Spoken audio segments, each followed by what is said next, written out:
सद्गुरुदेव भगवान की जय। श्री मौनी बाबा जी भगवान की जय। प्रिय मित्रों, हम बार बार कहते हैं कि गुरु से दीक्षा लेना बहुत ज़रूरी होता है। इसका एक दृष्टांत मैं बताता हूँ। एक बच्चा, छोटा बच्चा कहीं प्रवचन सुनने गया और वहाँ व्यास जी कह रहे थे कि नाम जप से सब कुछ प्राप्त हो सकता है। बच्चा के दिमाग में आ गया। अब उसी चक्कर में वो लग गया, राम राम राम राम राम राम करने लगा। पढ़ने जा तो पढ़े भी ना, राम राम करे। जब कुछ पढ़े तब तो परीक्षा दे, परीक्षा में भी वही राम राम। फेल होता गया।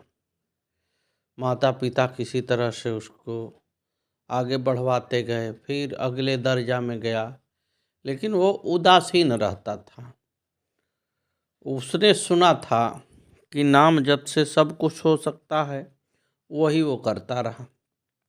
कुछ दिन माता पिता प्रयास किए कि बच्चे को आगे बढ़ाया जाए, पढ़ाया लिखाया जाए, लेकिन वो बच्चा कुछ नहीं कर पाया। अंत में स्कूल से भी निकाल दिया गया। धीरे धीरे करके समाज में बेहौसी का पात्र होने लगा। अब उसको ये समझ में आया कि अब ये जिंदगी तो बेकार हो गई है, कोई फायदा नहीं है। व्यास जी ने कहा था कि नाम जप से सब कुछ हो सकता है। हम नाम जप कर ही रहे हैं, हमको कुछ मिला ही नहीं। ऊपर से पढ़ाई भी छूट गई और उपहास के भी पात्र बन गए। उसने भोर में ठाना के भोर में जाके उसके घर से बाहर नदी बहती थी। उसने कहा उसी में कूद के जाके आत्महत्या कर लेंगे। ऐसा विचार किया और सो गया। भोर हुआ, निकल गया, वहाँ जग गया। जैसे ही नदी में छलांग मारना चाहता था, वैसे ही एक वृद्ध संत पीछे से हाथ पकड़ लिए और उन्होंने कहा कि तुम क्या चाहते हो। अपनी आप बीती बच्चा सुनाया कि हमने बाबा सुना है कि सब कुछ नाम जप से संभव हो सकता है। हमने अपनी जिंदगी में अभी तक वही किया, लेकिन मिला कुछ नहीं।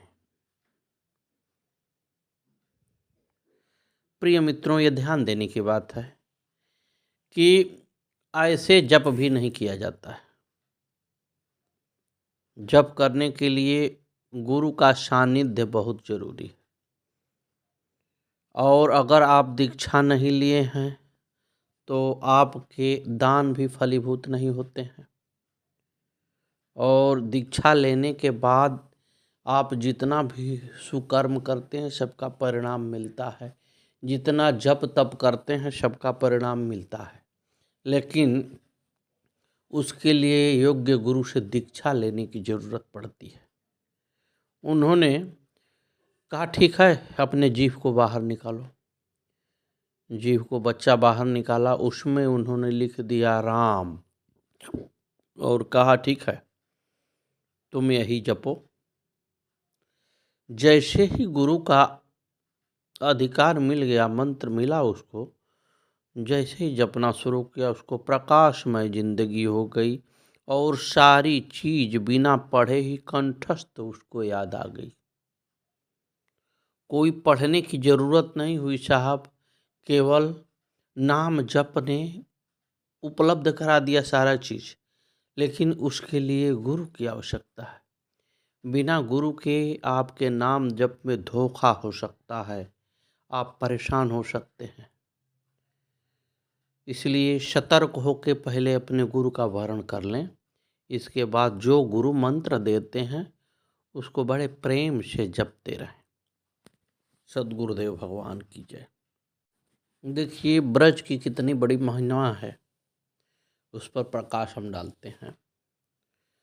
संत लोग भी उसको पूजते रहते हैं, क्योंकि वहाँ ब्रह्म का निवास है।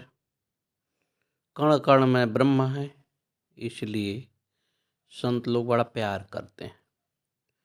एक बाबा थे, अपने तपस्या में लीन रहते थे। अब वो इतना लीन रहने लगे कि जो भिक्षा मांग के, मधुकरी मांग के भोजन किया करते थे, उसके लिए भी उनको समय अब नहीं मिलता था। कई कई दिन वो तपस्या ही करते रह जाते थे, मधुकरी ही मांगते नहीं थे। एक बार की घटना है, ग्वाल बाल वहाँ अपनी गैया चरा रहे थे और बाबा से कहे, बाबा तुम तो भोजन मांगे नहीं, आओ हम सब भोजन लिए हैं, इसी में बांट के खाते हैं। बाबा ने कहा कि तुम सब खाओ, आज हम मर जाएंगे, अब हम भोजन नहीं करेंगे। अब वो इसको ग्वाल जो है बड़े हल्के में लिए, अपना भोजन किए और गैया चरा रहे हैं। शाम को फिर लौटने की बारी आई तो वो ग्वालों ने सोचा कि अरे बाबा कह रहे थे कि मर जाएंगे आज शाम तक, देखें कहीं सही बात तो नहीं है। जब बाबा के कुटी में लोग पहुंचते हैं तो वहां देखते हैं कि बाबा का शरीर त्याग दिए हैं। ग्वाल बाल जो है उनको सजाते हैं, शमशान घाट के लिए लेके निकलते हैं। आगे जाते हैं तो एक ब्रज की महिला ने कहा, क्या हो गया बाबा, कैसे चले गए? वो लोग बताया ऐसी ऐसी बात थी, बाबा चले गए। अरे राम हो राम, बाबा का 5 बार प्रदक्षिणा करके प्रणाम किया और रोने लगी। बाबा से बोली कि बाबा आज हमारे लड़की की विदाई है, आज वो ससुराल जाने वाली है, अब तुम बताओ कि मैं उसको विदा करूं कि तुमको विदा करूं? महिला रो रही है। बाबा जो है टिकटी में बांधे हुए हैं, तब तोड़ ताड़ के उठ के बैठ गए। कहे मैया रो मत, आज तक मैं ब्रज के किसी भी व्यक्ति को कोई ठेस नहीं पहुंचाया है कि हमारे कृत्य से कोई रोवे। हमारा क्या है, आज तुम विदा कर लो, कल मर जाएंगे। तो ये होता है साधु की ताकत। उसने अपने लड़की की विदा की, फिर बाबा दूसरे दिन अपने देह को त्यागते हैं। तो ये साधारण संत नहीं होते, हमारा संत भगवंत की उपाधि दी जाती है, इसमें कोई संदेह नहीं है। आइए एक वाकया का वर्णन करते हैं। सन 1831 की बात है। प्रकृति आपदा की वजह से दक्षिण भारत के चित्तूर जिले के किसानों की फसल चौपट हो गई। मालगुजारी अदा नहीं करने के आरोप में एक किसान को जेल भेज दिया गया। उसी समय किसान की पत्नी गंभीर रूप से बीमार हो गई। उसका उपचार करने वाला कोई नहीं था। किसान का 12 वर्षीय पुत्र रंगनाथ परेशान हो उठा और उसकी मां का इलाज कौन करेगा यह सोचता हुआ परेशान हो गया। उन दिनों चित्तूर के जिला जज प्रभाकर राव थे। वह अत्यंत न्यायप्रिय और धार्मिक थे। रंगनाथ अपने एक पड़ोसी के साथ उनके बंगले पर पहुंचा और कहा, महोदय मेरी मां सख्त बीमार है, उनकी जान को खतरा है। यदि मेरे पिता जेल से बाहर नहीं आए तो उनका उपचार कौन कराएगा? उन्हें 15 दिन के लिए जमानत पर रिहा करने की कृपा करें। जज साहब ने कहा, नियमानुसार रुपए जमा करके जमानत दी जा सकती है। रंगनाथ ने कहा, पर मेरे पास एक भी रुपए नहीं है। आप पिता के बदले मुझे जेल भेज दें। जब माँ स्वस्थ हो जाएगी तब पिता मेरी जगह फिर जेल में आ जाएंगे। बालक की मातृभक्ति देख जज साहब हतप्रभ रह गए। अपने विशेषाधिकार का इस्तेमाल करते हुए उन्होंने किसान को रिहा कर दिया और रंगनाथ को कुछ रुपए देते हुए कहा, इनसे माँ का इलाज कराना। आगे चलकर यही मातृभक्त बालक विद्वान रंगनाथ शास्त्री के नाम से प्रसिद्ध हुआ। गुरुदेव महाराज की जय। आगे की कथा कल। जय जय श्री सीताराम।